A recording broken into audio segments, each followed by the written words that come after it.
হাজার গোলের লক্ষ্য পূরণ না হলে তিনি যে বুট জোড়া তুলে রাখবেন না সেই কথা আগেই বলেছিলেন ক্রিস্টিয়ানো রোনাল্ডো। বছরের শেষ ম্যাচে গোলের দেখা পেয়েছিলেন তিনি।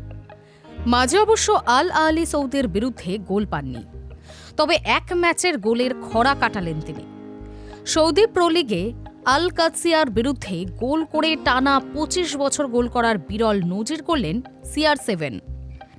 একমাত্র ফুটবলার হিসেবে এই কৃতিত্ব অর্জন করলেন তিনি। রোনাল্ডো গোল পেলেও তার দল আল নাসের অবশ্য জয়ের মুখ দেখেনি। ঘরের মাঠে তারা ২-১ গোলে হেরে গিয়েছে। সবকটি গোলই হয়েছে দ্বিতীয়ার্ধে। ৫১ মিনিটে জুলিয়ান কিনিওসের গোলে এগিয়ে যায় কাদসিয়া। ৬৬ মিনিটে নাইতান নান্দেসের গোলে ব্যবধান দ্বিগুণ করে তারা। ৮১ মিনিটে পেনাল্টি থেকে ব্যবধান কমান রোনাল্ডো।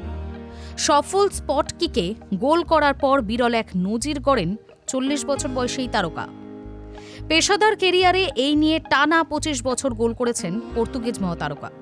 হাজার গোলের লক্ষ্যে ছুটে চলা রোনাল্ডোর গোল সংখ্যা এখন ৯৫৮টি, অর্থাৎ হাজার গোলে রইল বাকি আর ৪২টি গোল। ২০০২ সালে পেশাদার কেরিয়ার শুরু করেছিলেন তিনি। শুরু থেকেই নিয়ম করে প্রত্যেক মরশুমে গোল করেছেন। অন্যদিকে চলতি সৌদি প্রি লিগের সর্বোচ্চ স্কোরারও তিনি। ১৩ ম্যাচে তার নামের পাশে ১৪ গোল।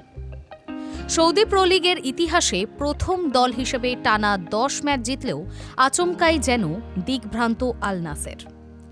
গত ম্যাচে আল আহলি সৌদির বিরুদ্ধে ২-৩ গোলে পরাজয়ের পর এই ম্যাচেও তারা পরাস্ত হল। গত বছর ক্লাব ও জাতীয় দলের জার্সি গায়ে ৪৬ ম্যাচে ৪১ গোল করেছেন তিনি।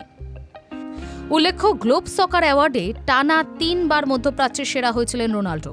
পুরস্কার নিয়ে তিনি বলেছিলেন, আমার লক্ষ্য আরও বড়, আরও খেলতে চাই। কোথায় খেলছি সেটা কথা নয়, আমি ফুটবল খেলতে সব সময় উপভোগ করি। আরও ট্রফি জিততে চাই, হাজার গোলের রেকর্ড ছুঁতে চাই। যদি কোনো চোট আঘাত না পাই তাহলে সেই সংখ্যায় পৌঁছে যাব।